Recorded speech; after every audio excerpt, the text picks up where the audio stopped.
Sen insanların gözünde karizmatik oluyorsun da Allah'ın gözünde zerre kadar, mikrop kadar değerin yok.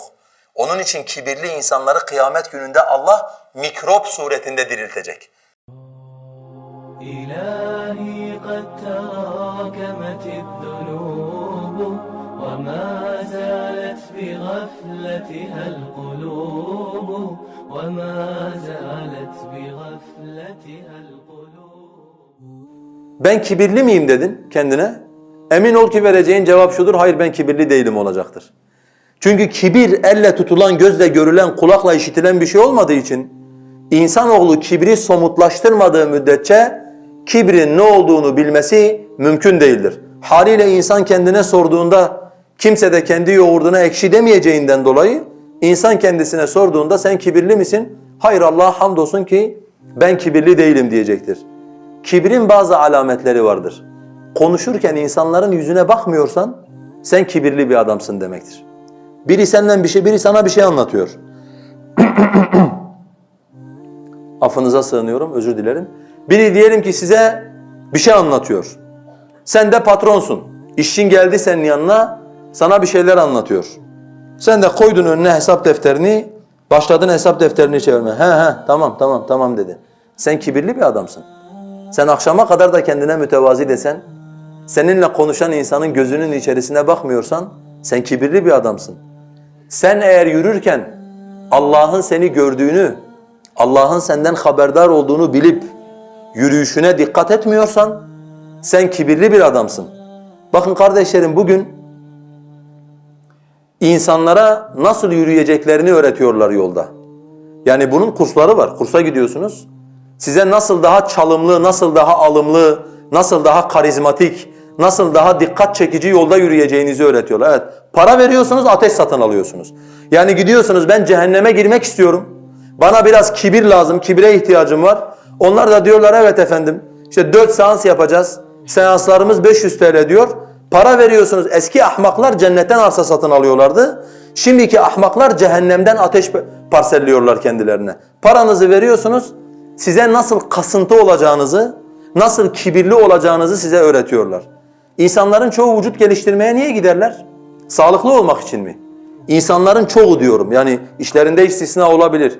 İnsanların çoğu vücut geliştirmeye niye giderler? Böbürlenmek için. Yani şöyle durmak için giderler vücut geliştirmeye. Öyle mi? Zaten adamların duruşuna baktığınız zaman anormal bir duruş olduğunu sezersiniz. Yani Allah'ın yarattığı tabiatla, fıtratla alakası olmadığını görürsünüz. Kardeşlerim, şu anda kibir pazarlanıyor. Yani birileri kibri insanlara pazarlıyorlar ve güzel bir şeymiş gibi gösteriyorlar. Toplum içerisinde kasılmaktan patlayacak duruma gelmiş insanlar var. Yemek yerken, otururken, konuşurken adam o kadar fazla kendini kasıyor, o kadar fazla gösteriş yapıyor. Niye? Karizmatik olacakmış. Bir yere gittiği zaman insanlar onu gördüklerinde insanlar ondan etkileneceklermiş. Sen insanların gözünde karizmatik oluyorsun da Allah'ın gözünde zerre kadar, mikrop kadar değerin yok. Onun için kibirli insanları kıyamet gününde Allah mikrop suretinde diriltecek. Tirmizi'nin rivayet ettiği bir hadiste Peygamberimiz öyle söylüyor. Kibirli insanlar kıyamet gününde zerre kadar diriltilecekler.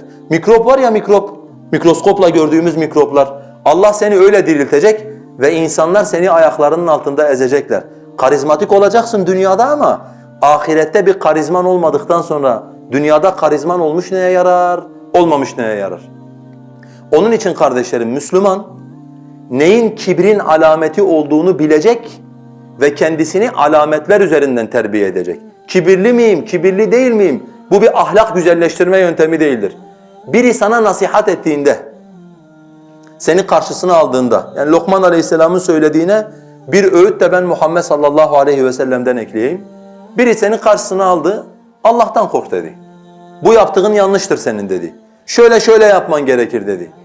Eğer içinden Allah'a hamdolsun yahu, benim çevremde yanlış yaptığımda benim elimden tutan, bana Allah'tan kork diyebilen benim Müslüman kardeşlerim var. Ben ne kadar şanslı bir adamım. Ben Allah'ın kendisine ne kadar güzel pay verdiği bir adamım diyebiliyorsan eğer sen mütevazi bir adamsındır. Ama biri sana nasihat ettiğinde ister içinden ister dışından, sen önce kendine bak kardeşim. Abi sen öyle söylüyorsun ama işte şu da var. aslında ben öyle yapmak istememiştim ama şöyle olmuştu diyorsan, Peygamber sallallahu aleyhi ve sellem diyor ki kibir gamtun nasi ve batarul hak. Bir insanın insanları küçük görmesi ve hakka karşı büyüklenmesidir diyor. Sana biri hakkı ulaştırdığı zaman sen eğer büyükleniyorsan, onu kabul etmiyorsan, hakkın karşısına başka bir bahane, başka bir söz koyuyorsan sen kibirli bir adamsın demektir.